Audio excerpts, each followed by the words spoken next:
Hello friends, welcome to my channel at the rate Sarwar Hussain Dada, जहां आपको ज्ञान मिलेगा सबसे ज्यादा। जी हाँ, आज हम लोग फेमस ओबिचुरीज के बारे में जानेंगे। ओबिचुरीज आपको पता है, जो भी महान महान हस्ती जब गुजर जाते हैं उसको ओबिचुरीज कहा जाता है, ठीक है। उन लोग का जो नोटिंग वगैरह दिया जाता है न्यूज़पेपर वगैरह में, उसको ओबिचुरीज कहा जाता है। तो डेट रिलेटेड मामला है। वो कहावत है ना, कुल्ली नफ्सिन जायकातुल मौत, यानी कि हर नफ्स को मौत का मजा चखना है। तो अमीर गरीब या गरीब फकीर कोई भी हो, सबको मरना जरूरी है। यही दुनिया का सबसे बड़ा सच है। तो आज हम लोग बहुत सारा फेमस पर्सनालिटी के बारे में जानेंगे। ये फेमस पर्सनालिटी का जो मेरा प्लेलिस्ट है वहीं आपको मिलेगा। दो चार का नाम मैं ले लूँ: हेनरी किसिंगर, बिंदेश्वर पाठक, सी आर राव, फातिमा बीबी और भी बहुत सारा। और मैं बता दूं, जब भी डेज और थीम होता है, अपॉइंटमेंट होता है या फिर फेमस ओबिचुरीज होता है, सिर्फ उनका ही जिक्र नहीं आता, उनका साथ साथ बहुत सारा स्टार्टिंग भी मिलता है। तो आप लोग बहुत ध्यान से और फोकस करके देखिए, आपको बहुत फायदा होने वाला है। सबसे पहला फातिमा बीवी, ये केरला से बिलोंग करती हैं। और ये पहली फीमेल जज है सुप्रीम कोर्ट, माने हमारा हिंदुस्तान का जो सुप्रीम कोर्ट है, ये पहली फीमेल जज जिसको अपॉइंट किया गया था। और सिर्फ हिंदुस्तान का नहीं, एशिया का भी ये पहली फीमेल जज बन चुकी थी 1989 में, जब इनको अपॉइंट किया गया था सुप्रीम कोर्ट में। इनका नाम से मलयालम डॉक्यूमेंट्री एक रिलीज हुआ था पिछला 2023 में 8 मार्च को, brave women on the path of justice. ये पूछा जा सकता है। एक्चुअली कोई भी जब गुजरता है तो उससे रिलेटेड कुछ सवाल बाहर आ सकते हैं। ये पहली मुस्लिम गवर्नर भी थी, ठीक है। फातिमा बीवी मतलब महिला गवर्नर, तमिलनाडु में थी 1997 से लेके 2001 में। पद्म भूषण इनको 2024 यानी कि रिसेंटली ही मिला है, और पोस्टह्यूमसली मिला है, इसलिए इनका नाम बहुत इंपॉर्टेंट है, जरूर से देख के जाइएगा। और भी कुछ अगर पॉइंट कहीं से मिले तो उसमें ऐड कर लीजिएगा। विकास सिन्हा, ये वेस्ट बंगाल से बिलोंग करते हैं। इनका जन्म मुर्शिदाबाद में हुआ है, वही मुर्शिदाबाद जहाँ से अभी रिजल्ट हुआ है। मोहम्मद सलीम वहां से हार चुके हैं। बहरामपुर बाजू से अधीर रंजन जो थे, कांग्रेस के कद्दावर नेता, वो भी हार चुके हैं, यूसुफ पठान हरा दिए। अच्छा, रिनोन फिजिसिस्ट, ये बहुत ही बढ़िया फिजिसिस्ट थे, खासकर ये न्यूक्लियर फिजिक्स से रिलेटेड थे। पद्मश्री इनको 2001 में मिलता है, पद्म भूषण 2010 में मिलता है। और ये फॉर्मर डायरेक्टर भी रह चुके हैं Saha institute of nuclear physics, जो कि कोलकाता में हेडक्वार्टर है, याद रखिएगा, कोलकाता में है Saha institute of nuclear physics. 1992 से लेकर 2009 तक ये वहां के डायरेक्टर रह चुके हैं। तो देखिए, ये जो सवाल बन गया ना, साहा इंस्टीट्यूट कहाँ पर है, कोलकाता में है, ठीक है। तो ये सब छोटा छोटा चीज आप देखिएगा। बिंदेश्वर पाठक ये बिहार से बिलोंग करते हैं, और ये एक सोशियोलॉजिस्ट और सोशल एंटरप्रेन्योर है, ठीक है। और इन्होंने बहुत बढ़िया काम किया। इन्होंने फाउंड किया, क्या चीज को फाउंड किया, सुलभ इंटरनेशनल, जो कि बहुत बड़ा एनजीओ है, इंडिया का one of the biggest NGO कहलाता है। और इनको टॉयलेट मैन ऑफ इंडिया भी कहा जाता है। सोशल इशू से लेके बहुत सारा ये काम किए हैं, सैनिटेशन के ऊपर काम किए हैं। दिल्ली में जो टॉयलेट म्यूजियम है वहां पर यही लोग चलाते हैं, सुलभ इंटरनेशनल। पद्म भूषण इनको 1991 में मिला, और सबसे इंपॉर्टेंट पद्म विभूषण, जो कि सेकंड हाईएस्ट सिविलियन अवार्ड है भारत रत्न का बाद, ये इसी साल 2024 में ही मिला है, पोस्ट्यूमसली। इसलिए इनका भी नाम बाहर आएगा, बहुत ही इंपॉर्टेंट नाम है ये। सी आर राव, ये इंडियन अमेरिकन, ये स्टैटिस्टिकल साइंटिस्ट है, यानी कि मैथमेटिशियन है। शांति स्वरूप भटनागर अवार्ड 1963 में मिला था इनको। पद्म भूषण 1968, विभूषण 2001। देखिए, इसी से आपको समझ में आएगा जो पद्म भूषण किससे कौन कितना महान काम किया है। और एक इंटरनेशनल प्राइज इन स्टैटिस्टिक्स 2023 में इनको मिला, जिसको मतलब नोबेल भी कहा जाता है मैथमेटिक्स का, ठीक है। तो ये 2023 में इनको मिला है, इसलिए इनका भी नाम बहुत इंपॉर्टेंट है। डॉक्टर एस एस बद्रीनाथ, ये तमिलनाडु से बिलोंग करते हैं। ये एक ऑप्थेल्मोलॉजिस्ट है, यानी कि आंख का बहुत बड़े चिकित्सक है। और इनका सबसे बड़ा मतलब कृतित्व क्या है, ये इन्होंने शंकर नेत्रालय, जो कि चेन्नई में है, 1978 में इन्होंने बनाया था। पद्मश्री 1983 में मिलता है, पद्म भूषण 1999 में मिलता है।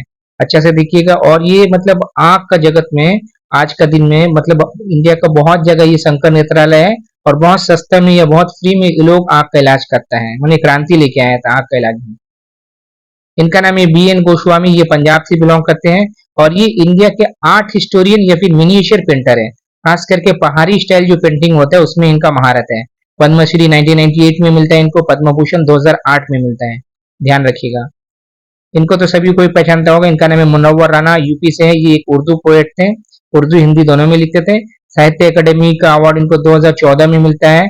कौन सा मतलब बुक के लिए, शाहदाबा, ठीक है, शाहदाबा।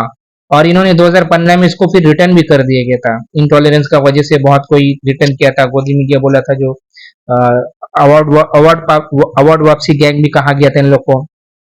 और इनका जो गजल होता है ना, इसमें ज्यादातर थीम जो पॉइंट रहता है मदर, यानी कि माँ को लेके इनका बहुत सारा गजल है। इनका नाम है जयंत महापात्रा, ये उड़ीसा से बिलोंग करते हैं। ये भी बहुत ही फेमस पोएट और राइटर है। और ये पहले इंडियन पोएट थे जिनको साहित्य अकादमी मिला था इंग्लिश पोएट्री के लिए। 1981 में मिला था। इनका पोएम जो था उसका नाम था रिलेशनशिप।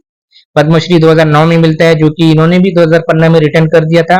और इनका बहुत ही फेमस पोएम है इंडियन समर, हंगर और भी बहुत सारा है। इनका नाम है चारू कीर्ति भट्टरका स्वामी। ये पॉन्टी पर हेड थे श्रावण बेलगोला। श्रावण बेलगोला आपको मालूम है एक जैन तीर्थ स्थान है जो कि कर्नाटका में है। दिगंबर जैन मूर्ति है ये। अगर मैं आपको बताऊं, अगर पीके मूवी देखा होगा उसमें उसमें एक बहुत बड़ा मूर्ति रहता है ना, बाहुबली का, लॉर्ड महावीर जो है उनके एक बहुत बड़ा मूर्ति रहता है। तो वहीं पर ये श्रावण बेलगोला है। और यहीं पर आखिरी टाइम में कौन गए थे, चंद्रगुप्त मौर्य भी यहीं पर गए थे ना।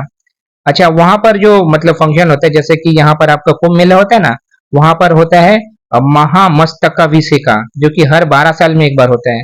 तो 4 बार यही इसको करा चुके हैं, यानी कि बहुत दिन से ये वहां के हेड थे। और ये जो श्रावण बेलगोला है 1983 983 एडी में गंगा डायनेस्टी का द्वारा इसको बनाया गया था। सुब्रता रॉय, ये तो आप चेहरे से समझ जाएंगे, बहुत ही फेमस पर्सनालिटी रह चुके हैं, मगर बाद में इनका बहुत सारा प्रॉब्लम हुआ, जेल वगैरह भी गए, फिर गुजर भी गए।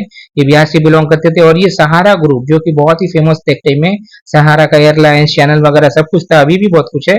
तो उसके ये फाउंडर थे, 1978 में उन्होंने फाउंड किया था। पृथ्वीराज सिंह ओबेरॉय, प्यार से इनको बिकी कहा जाता है, ये इंडिया के होटलियर है। वो जो ओबेरॉय ग्रुप का जितना भी होटल वगैरह है ना, सब इनके ही बनाए हुए हैं। इनका पिताजी का, ये चेयरपर्सन थे ओबेरॉय ग्रुप के। और इनको पद्म विभूषण मिलता है 2008 साल में। अब देख लेते हैं 3 विदेशी। हेनरी किसिंगर, इनको नोबेल प्राइज मिलता है पीस में 1973 में। एक्चुअली उस टाइम क्या हुआ था ना, 1970s का दौर में वियतनाम वॉर चला था। तो इन्होंने और एक कम्युनिस्ट लीडर थे, दोनों ने मिलकर सीज फायर करवाया था, इसलिए इनको भी मिला था, उनको भी मिला था। अच्छा, ये सेक्रेटरी ऑफ स्टेट भी रह चुके यूएस के। सैंड्रा डे ओ कॉर्नर, ये पहली female justice US supreme court की, जैसे हम लोग अभी कहा हमारा हिंदुस्तान की फातिमा बीबी थी, और ये पहली यूएस की जो जज है, माने सुप्रीम कोर्ट है, वहां के फीमेल जज थी। सेबेस्टियन पिनेरा, ये फॉर्मर प्रेसिडेंट रह चुके हैं चिली के। चिली का कैपिटल क्या है बताइए। और इनका मतलब मृत्यु हुआ था हेलीकॉप्टर क्रैश से। अभी रिसेंटली देखिएगा एक महान बहुत बड़ा लीडर का भी हेलीकॉप्टर क्रैश से मौत हुआ, कौन, आप कमेंट करके बताइए। अब 3 स्पोर्ट्स पर्सन का देख लेते हैं। एक मारियो जगालो, ये ब्राजीलियन फुटबॉलर थे। और ये पहले पर्सन थे जिन्होंने एज अ प्लेयर भी वर्ल्ड कप जीता और एज अ कोच या मैनेजर भी वर्ल्ड कप जीता। ठीक है, एज अ प्लेयर इन्होंने 2 बार जीता। 1958 स्वीडन में हुआ था फीफा वर्ल्ड कप, ब्राजील से आते, अभी मैंने कहा। 1962 चिली में हुआ था, तब भी इन्होंने जीता एज अ प्लेयर। और एज अ कोच या मैनेजर जीता इन्होंने 1970, जो मैक्सिको में हुआ था, ब्राजील जीता था, एज अ कोच जीता। उसके बाद आता है फ्रांस बैकब्यूनर। ठीक है, बेकन बियोर इनका नाम है, जर्मनी की फुटबॉलर है, प्यार से उनको डे काइजर या एम्परर भी कहा जाता था, बहुत ही महान खिलाड़ी थे। और इन्होंने भी एज अ प्लेयर 1974 में जीता था world cup, FIFA world cup, जो कि वेस्ट जर्मनी में हुआ था, वेस्ट जर्मनी से ये थे। और फिर बाद में जाके 1990 में जब इटली में फीफा वर्ल्ड कप हुआ, तब भी वेस्ट जर्मनी जीता था, तब ये कोच या मैनेजर थे। ठीक है। अच्छा, हित स्ट्रिक, ये क्रिकेटर थे जिम्बाब्वे के। ठीक है, ऑल टाइम लीडिंग, मतलब जिम्बाब्वे के इतिहास में सबसे ज्यादा विकेट इनका ही है, टेस्ट में 216 और ओडीआई में 239। वेद प्रकाश नंदा, ये इंडियन अमेरिकन थे और ये एकेडमिक लीगल एजुकेशन यानी कि लॉ के बहुत बड़े जाने माने हस्ती थे। पद्म भूषण 2018 में इनको मिलता है। अमृता सोमेश्वरा, ये कन्नड़ा मतलब कर्नाटका से थे, बहुत बड़े स्कॉलर और फोकलोर एक्सपर्ट थे, और भाषा सम्मान इनको 2016 में मिला है। पंडित हरिराम द्विवेदी, ये हिंदी स्कॉलर या पोएट थे। डॉक्टर नित्या आनंद, ये केमिस्ट थे, इनका बहुत बड़ा मतलब योगदान है केमिस्ट की इंडस्ट्री में। और इन्होंने ही पहला ओरल कॉन्ट्रासेप्टिव पिल सहेली, आपने सुना होगा सहेली, जो ओरल कॉन्ट्रासेप्टिव पिल है, यही चालू किए थे। और ये सेंट्रल ड्रग रिसर्च इंस्टीट्यूट जो कि लखनऊ में है, उसका ये डायरेक्टर भी रह चुके हैं 1974 से 1984 तक। और पद्मश्री इनको 2012 में मिलता है। ठीक है। साधु मेहर, ये लास्ट स्लाइड है। साधु मेहर ये हिंदी और उड़िया सिनेमा के बहुत ही फेमस एक्टर रह चुके हैं। पद्मश्री 2017 में मिला इनको। वी वाला मूर्ति, ये साइंटिस्ट रह चुके इसरो में।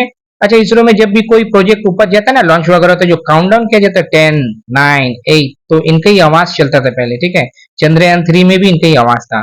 वैक्कम पुरुषोत्तमन, ये गवर्नर रह चुके हैं मिजोरम के। लॉन्गेस्ट सर्विंग स्पीकर भी रह चुके केरला असेंबली में, 2 बार लोकसभा से एमपी रह चुके। अलाफुजा केरला से। लेफ्टिनेंट जनरल रह चुके हैं, ये अंडमान निकोबार के। ठीक है। गवर्नर त्रिपुरा से भी रह चुके हैं। बैजनाथ अग्रवाल, ये आज का आखिरी है, ये गीता प्रेस जो गोरखपुर में बहुत ही फेमस प्रेस है, ये 1923 में बना था गोरख, ये गीता प्रेस उसके ट्रस्टी रह चुके हैं। और ये जो गीता प्रेस है, इसको 2021 में गांधी पीस प्राइज से भी नवाजा जाता है। इंदिरा गांधी पीस प्राइज अलग है, गांधी पीस प्राइज अलग है, ठीक है। और वहां पर बहुत सारा पब्लिकेशन होता है, और इन लोग का रिकॉर्ड है 16 करोड़ से ज्यादा जो भगवत गीता है उनका भी इन्होंने प्रिंटिंग किया है। मतलब ये जो गीता प्रेस है यहाँ से प्रिंट हुआ है। ओके, तो ये ओबिचुरीज वाला अगर आपको अच्छा लगा हो तो लाइक करें, शेयर करें, चैनल को सब्सक्राइब करें। प्यार बांटे, खुशियां बांटे और ज्ञान तो जरूर बांटे। और हमेशा याद रखिएगा मौत सबको आएगा, इसीलिए अच्छा अच्छा काम करिए, ठीक है।